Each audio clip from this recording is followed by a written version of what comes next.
voters at a polling station in Dublin, Ohio, in 2012. After skipping a single federal election cycle, Ohio voters are sent a notice. If they fail to respond and do not vote in the next 4 years, their names are purged from the rolls. Aaron P. Bernstein for The New York Times, Washington. Larry Harmon, a software engineer who lives near Akron, Ohio, says he is a firm believer in the right to vote. But sometimes, he stays home on Election Day, on purpose.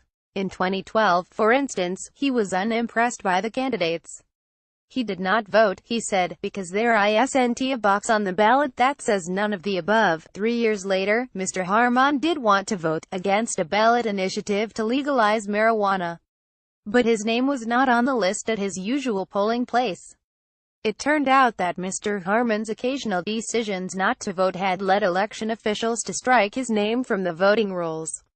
On November 8, the Supreme Court will hear arguments about whether the officials had gone too far in making the franchisee use a torlocid proposition. Failing to vote, or deciding not to vote, is not unusual. In 2016, more than 70 million registered voters did not cast ballots, according to the United States Election Assistance Commission. That was more than a third of all registered voters. Even in Ohio, a swing state where votes really matter, about 29% of registered voters did not cast ballots in 2016. Ohio is more aggressive than any other state in culling its voter rolls based on the failure to vote.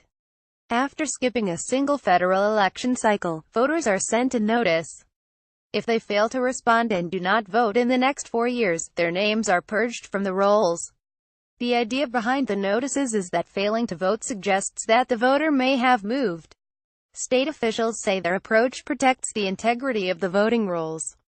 Mr. Harmon, a Navy veteran, said he had voted in 2004 and 2008 but skipped the next presidential election, along with the midterm elections in 2010 and 2014. When he tried to vote in 2015, he had lived in the same place for about 16 years. "I've been living in Ohio my whole life," he said.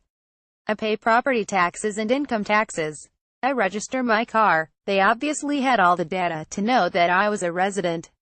They could have looked it up, but they were too cheap. The question for the justices is whether two federal laws allow Ohio to cull its voter rolls using notices prompted by the failure to vote. The laws prohibit states from removing people from voter rolls by reason of the person's failure to vote. But they allow election officials who suspect that a voter has moved to send a confirmation notice. The United States Court of Appeals for the Sixth Circuit, in Cincinnati, ruled in favor of Mr. Harmon last year, saying that Ohio had violated the National Voter Registration Act of 1993 by using the failure to vote as a trigger for sending the notices. Without that decision, the ballots of more than 7,500 eligible Ohioans would have gone uncounted in the November 2016 election, Mr. Harmon's lawyers at Demos and the American Civil Liberties Union wrote in a Supreme Court brief. There are other ways to calculate the impact of Ohio's approach. A Reuters study last year found that at least 144,000 people were removed from the voting rolls in recent years in Ohio's three largest counties, which are home to Cleveland, Cincinnati and Columbus. Voters have been struck from the rolls in Democratic-leaning neighborhoods at roughly twice the rate as in Republican neighborhoods, the study found. Neighborhoods that have a high proportion of poor, African-American residents are hit the hardest. State officials say they sent Mr. Harmon a notice in 2011. He said he never saw it. "I don't remember getting that, and I don't know why they sent it in the mail," he said. "I'm out in a rural area, and sometimes I get other people's mail. Sometimes other people get my mail." 12 states, generally Democratic-leaning, filed a brief supporting Mr. Harmon. 17 states, generally Republican, filed a brief on the other side. The Justice Department for decades took the position that failing to vote should not lead to disenfranchisement.